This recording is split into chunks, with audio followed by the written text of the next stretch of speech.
Mindful Happy Kids, created and narrated by Dr. Elizabeth Page, consists of interviews with children's authors and poets and illustrators, musicians of all types, and yoga and mindfulness practitioners. Dr. Page also reads from her own children's books on compassion, gratitude, mindfulness, and yoga. Pippi the puppy and Dr. Page practice meditations or pet-centered meditations, which are recorded as part of the videos. Hi, Audrey Clark. Thank you so much for being here. Do you want to take a couple minutes to introduce yourself? Yeah, absolutely. So I'm Audrey, as you introduced me. I am a yoga teacher here in the Sacramento area. I've been teaching yoga for 2 years. And then this year, I actually also began working as a yoga and social emotional learning teacher for middle schoolers in the Natomas area. Before I was a yoga teacher, I went to school to study biological anthropology, which is the study of human bones. And I was really interested in that field of study, but then I found that living people are much more exciting to work with. So it led me here to this profession. That's great. What brought you to yoga? Well, my journey with yoga, it started around 11 years ago. When I was 14 years old, I took my very first yoga class. This was kind of in the height when everyone was really obsessed with hot yoga, formerly called Bikram yoga. So all of my friends when we were 14 years old decided we were going to go to this hot yoga studio. It's 105 degrees, incredibly humid, in a fixed sequence. And I really liked it in that moment. I decided to take yoga classes at that hot yoga studio for many years. But then after a while, I kept hearing like this talk within the yoga community that yoga is supposed to make us feel better, right? There's some sort of mindfulness that happens, this kind of off in the distant thing that we all want to achieve. And I was noticing that I wasn't really getting that with hot yoga. So I took a break and just figured yoga wasn't for me. And I came back to it during the pandemic. I was in a really low place in 2020 and locked inside my house. And I figured, hey, maybe the hot yoga wasn't for me, but why don't I try vinyasa yoga? So I did vinyasa yoga in my house and decided that when the world reopened, I was going to find a yoga studio nearby. And I just kind of assumed like I would find my people there. And that's how I ended up at One Flow. What is vinyasa yoga? Vinyasa yoga. So, vinyasa yoga is, it can be flow or it can be still. It's linking movement with breath. So, it's a randomized sequence. It's not a fixed sequence like you see with Bikram yoga or Ashtanga. It's fluid. So, there's opportunities for movement, for flow, there's opportunities for hold, and it gives you kind of like a creative freedom as a practitioner and as a teacher because there's infinite possibilities. So what's a fixed sequence? A fixed sequence would be the same poses in the exact same order. So every time you go into a class, you would do the same pose to start and it'd go in the same order, which can be really fun for some people because they like a routine, they like a set expectation of where a class can go. As a yoga teacher, now that I teach vinyasa, I see that sometimes it can hold us back a bit as practitioners because it only gives us a certain amount of room as a practitioner to go. Like there's no way to really advance further than that. There's no real creativity past that. It's just fixed. Can you tell me a little bit about your yoga practice? Yeah, my yoga practice. So I primarily practice at One Flow, which is where I teach yoga. I really try to commit to going and showing up in the community for myself 3 times a week at the minimum. Of course, life sometimes gets in the way. I also practice during the week. I try to set aside some times for some creative practicing here that's outside of programming and coming up with sequences for classes. I have to admit, though, my practice at home, it looks a lot different than in the studio. There's a lot of dancing and moving around, and it doesn't necessarily have like a fixed place I'm going. It's kind of just fun and creative. So what does yoga do for you? Like, why do you dedicate so much time to it? Honestly, I mean, it all kind of goes back to what yoga literally means. Yoga, it comes from the root word in Sanskrit, yuj, to yoke, not like an egg yolk, but like to yoke two oxen or two workhorses together. And it literally means connection, it means to unite. And part of what yoga does for me is it gives me community, right? And it gives me my people and my coworkers and all of the wonderful humans that show up in the yoga studio. It gives me that outlet to be with people who are like minded in a creative and loving space. And it also gives me a place to physically work through some of the stuff that goes on in my life. I'm someone who struggles with anxiety a lot, and yoga, specifically using breath work that we learn in yoga, has helped tremendously when I have panic attacks and when I have anxiety in my day to day life. Oh, that's great. Yeah. Did it help get you out of your bad space during the coronavirus? It did. It gave me a way to move. It gave me a way to move. And I think it gave me hope. This idea that I was going to be able to find a community, that eventually COVID was going to at least lessen to a point that we can become social creatures once again and be with each other in the same room. So the second the studio reopened, I went to all the studios in the area, found the one that I meshed with the most, and ended up where I was. What made you mesh with One Flow Yoga?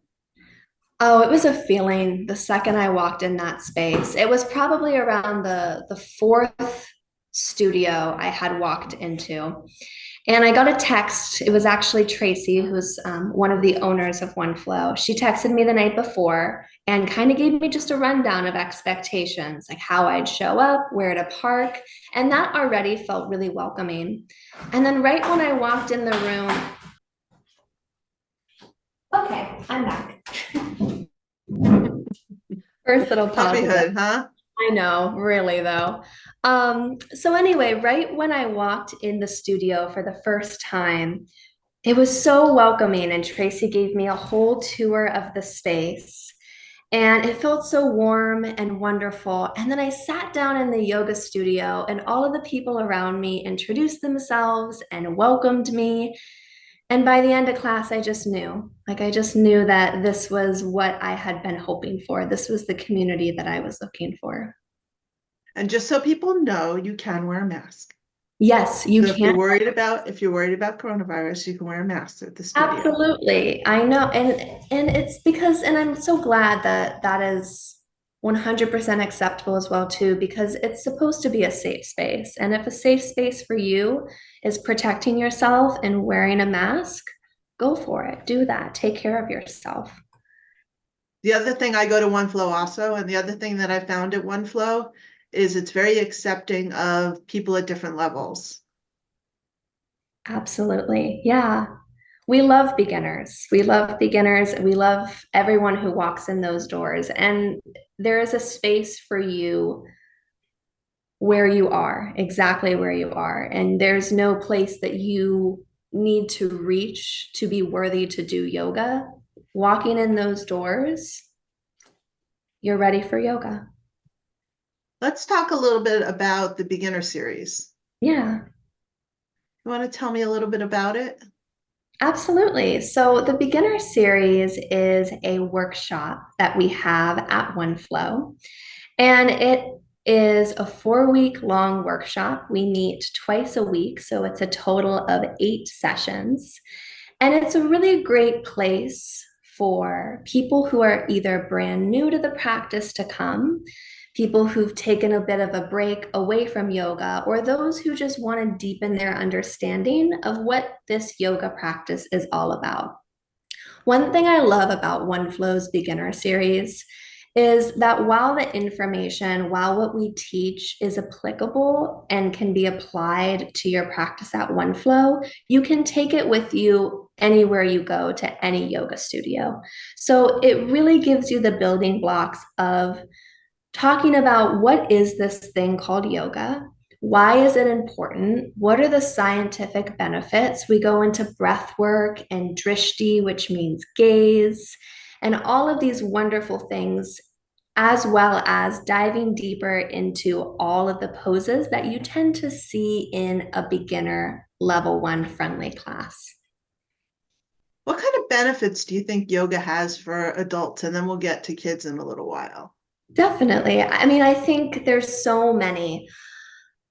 A huge portion of it, if we just start with the physical, is just starting to move our bodies. And not only move our bodies just to get exercise, to build strength, which of course is really important. It's also that, a lot of us, maybe not a lot of us, but some of us are doing work like therapy outside of yoga. And while talk therapy is so important and is always recommended, we also need to move that energy as well. We also need to feel it in other kind of capacities. And yoga works really fabulously in tandem with things like talk therapy. So we can really start to move through the things that we're working on outside of the yoga studio. It's also just great for breath and stress relief and spending time in a community and building those social bonds. So all of it together, it's a really transformative practice that I think can benefit any adult. You talk about the relationship between yoga and meditation. Yeah, absolutely. I mean, yoga and meditation, it's one of those things, I'm definitely no expert on meditation, nor do I say I'm any expert on yoga. Meditation is huge because there's so much scientific study around it, especially in recent years, of how much it actually benefits our brains, how much it can actually start to lower our cortisol levels, reduce stress, increase the amount of time that we have for sleeping. So, really fabulous benefits with meditation. Now, yoga is a little bit different than that because oftentimes when we think of yoga, it's linked with a physical practice. So, we still have this mindfulness, we still have this awareness and this paying attention, but now we're linking it with movement. While meditation, we have this awareness, this breath, this mindfulness, but we're finding stillness, which is sometimes why I think that meditation can be a little bit intimidating for people to dive into because it asks us to be still, while yoga gives us something to do, which as Americans, we tend to like something to do. So let's dive into the kids. What got you involved with the kids? It's something that I've been curious about for a while. I initially did actually a private at OneFlow working with some high schoolers, some freshman high schoolers who were on a soccer team. And that was really fun working with them in the private space and kind of moving with injuries or common things that come up in soccer. And so I was just kind of looking around for some additional classes to teach and didn't necessarily want to work at a different studio because I love OneFlow so much and it was hard to wrap around bringing my love into a different space like a studio.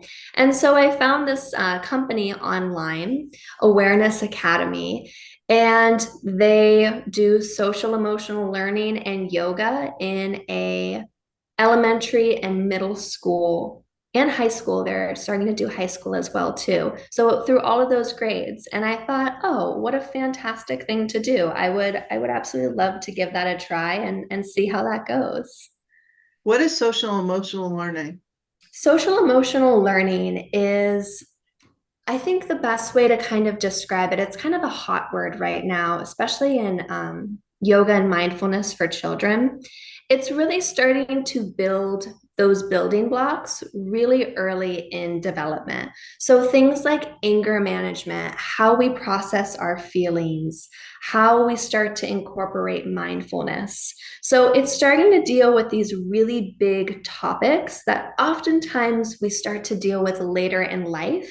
And we're applying them to a younger demographic, giving them all of those building blocks so they can start to deal with their emotions in a beneficial and healthy way from a young age.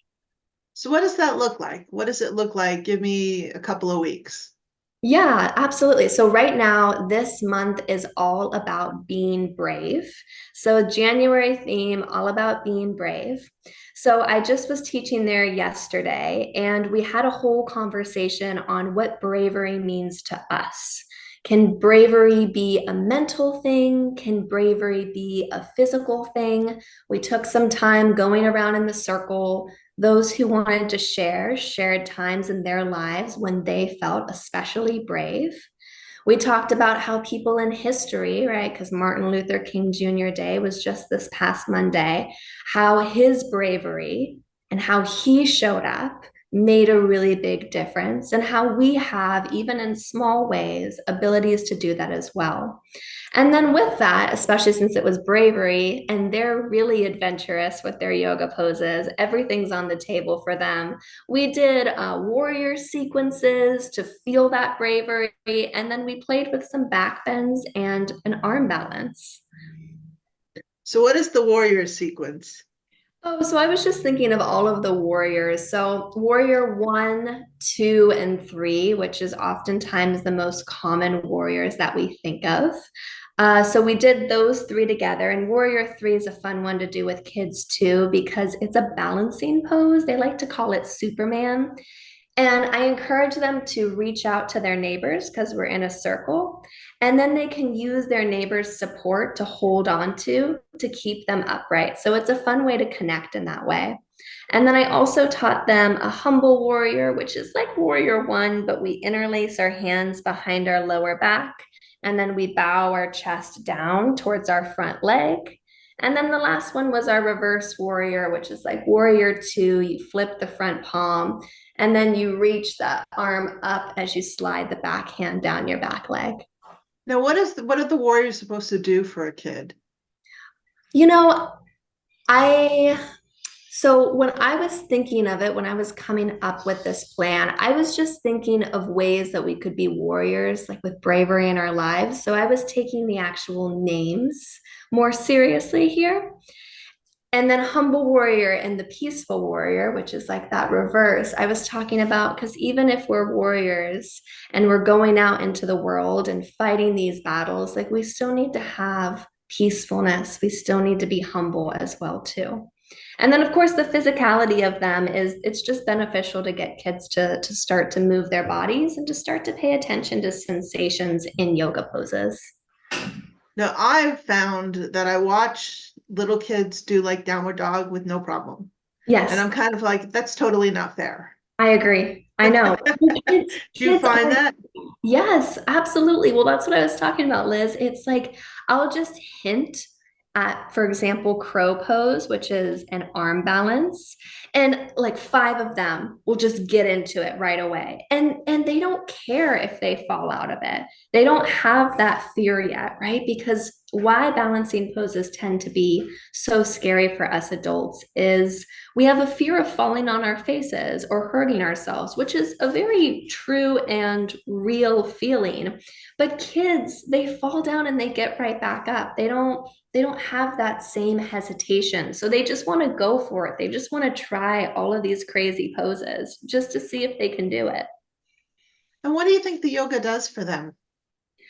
I think the yoga gives them a space to try some fun things. I think if we look at the physical, if we look at the asana, so that's Sanskrit for posture or pose, what we usually think of as yoga, these shapes we go into, I think it gives them a creative outlet to move their bodies, especially when I give them the flexibility to start to try to come up with their own yoga poses or to create a sequence together. It's creative, it's fun. You keep mentioning Sanskrit. Why? Maybe because it's just deeply ingrained from beginner series. If I just introduce like a word asana, right? I'm like, well, I guess I should define that that's Sanskrit and then define what that word means, just in case others don't know. What's the relationship between Sanskrit and yoga? Well, the first mention of yoga was in Sanskrit. It was in the Rig Veda, which is an ancient text from India.